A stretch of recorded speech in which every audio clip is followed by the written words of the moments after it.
किसी शहर में एक बड़ा धर्मात्मा राजा राज करता था। उसके दान धर्म का प्रवाह कभी बंद नहीं होता था। हर जगह राजा बढ़ चढ़कर दान दक्षिणा देता था। एक दिन उसके यहाँ एक साधु आया।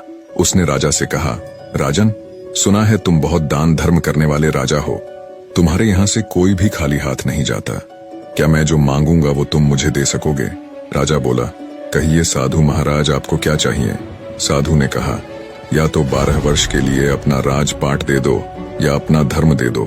साधु की बात सुनकर पहले तो राजा चिंता में पड़ गया, फिर सोच विचार कर उसने कहा, महाराज, मैंने राजपाट सब आपको दिया, संभालिए इस राजपाट को।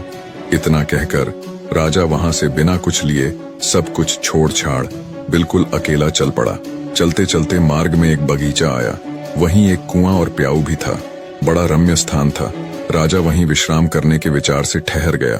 अगल बगल देखने पर उसे एक जीर्ण कसा हुआ सुंदर घोड़ा दिखाई दिया, जिसके पास एक सुंदर स्त्री बैठी हुई रो रही थी। राजा को स्वभावतः दया आई। उसने उस स्त्री से रोने का कारण पूछा। स्त्री बोली, महाराज, मैं एक राजकुमारी हूँ। मेरे पिता और भ्राता सबको शत्रुओं ने मार डाला है।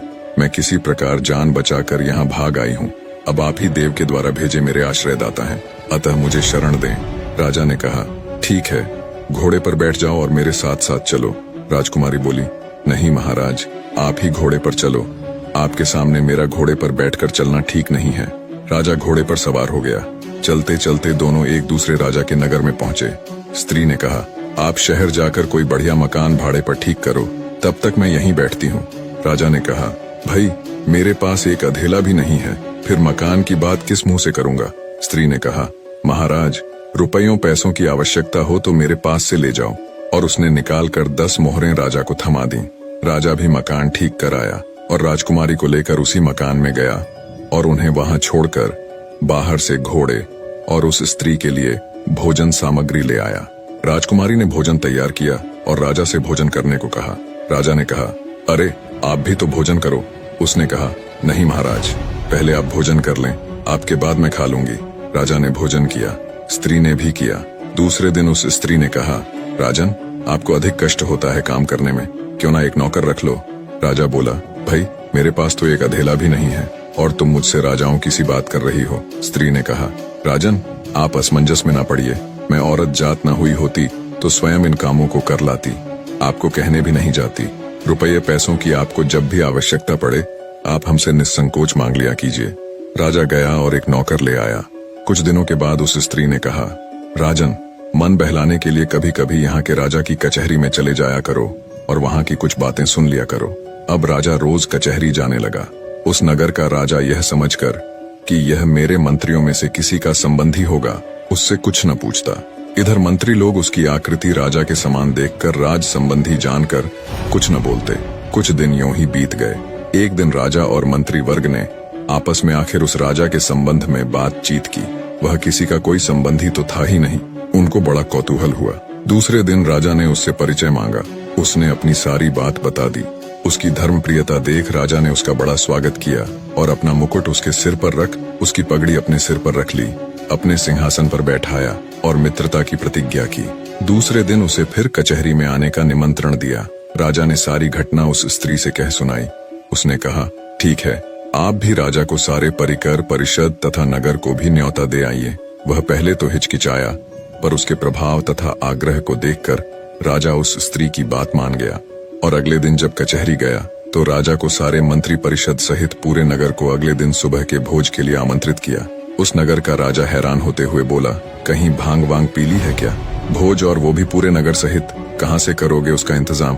खैर, बोले, जाओ ठीक है, मनमानी करो, मित्र ही तो हो। शाम को उस नगर के राजा ने एक सिपाही भेजकर पता लगवाया और कहा, जाकर देखो तो सुबह भोज के लिए क्या इंतजाम है। सिपाहियों ने देखा तो वहाँ कुछ नहीं था। आकर ज्यों का त्यों राजा को बता दिया। राजा ने कहा, भाई, उसने पक्का भांग वांग ही पी रखी होगी, इधर इसको भी चैन न था। उस स्त्री से कहने लगा, भाई, तूने मेरी अच्छी फजीहत कराई है, प्रातः राजा न जाने मुझे क्या कहेगा। स्त्री ने कहा, महाराज चिंता न करें, यदि आपको धैर्य न हो तो उस बगीचे में देख आएं जहाँ से मुझे लिवा लाए थे। राजा ने घोड़े पर चढ़कर जो देखा तो वहाँ संपूर्ण देव वर्ग ही कार्य में तत्पर था। अनंत दिव्य ऐश्वर्य भरा था। उसके आश्चर्य का ठिकाना न रहा। प्रातः काल राजा सहित संपूर्ण नगर को भोजन कराया। इस आश्चर्य को देखकर सभी लोग आश्चर्य में डूब गए। नगर के राजा ने भी सारी व्यवस्था और भोजन के लिए उसकी भूरी भूरी प्रशंसा की। भोजनोपरांत सारा देववर्ग अंतर्ध्यान हो गया। अब उस स्त्री ने कहा, राजन, तुमने उस साधु को कितने दिनों के लिए राज्य दिया था? जरा कागज तो देखो। राजा ने देखा तो समय पूरा हो चुका था। स्त्री बोली, तो अब आप भी अपने राज्य में जाओ और अपना राजपाट संभालो। राजा ने कहा, देवी, तुम्हें छोड़कर तो मैं एक कदम भी न जाऊंगा। स्त्री बोली, राजन, तुम मुझे क्या समझ रहे हो?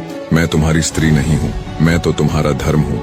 जब तुमने मुझे नहीं छोड़ा तो मैंने भी तुम्हें नहीं छोड़ा और तुम्हारी स्त्री बनकर तुम्हारे साथ रही और तुम्हें किसी प्रकार का दुख नहीं होने दिया। पर अब जैसी तुम्हारी इच्छा। निष्कर्ष, धर्म के प्रति निष्ठा ही जीवन की वास्तविक सफलता और सुख का मार्ग है। धर्म का पालन करने वाला व्यक्ति चाहे किसी भी परिस्थिति में हो, वह कभी पराजित नहीं होता। धर्म से व्यक्ति न केवल भौतिक सफलता प्राप्त करता है, बल्कि जीवन की गहराई और सत्य को भी समझता है। धर्म के बिना जीवन अधूरा और अराजक हो सकता है, लेकिन धर्म के साथ व्यक्ति हर चुनौती को पार कर सकता है।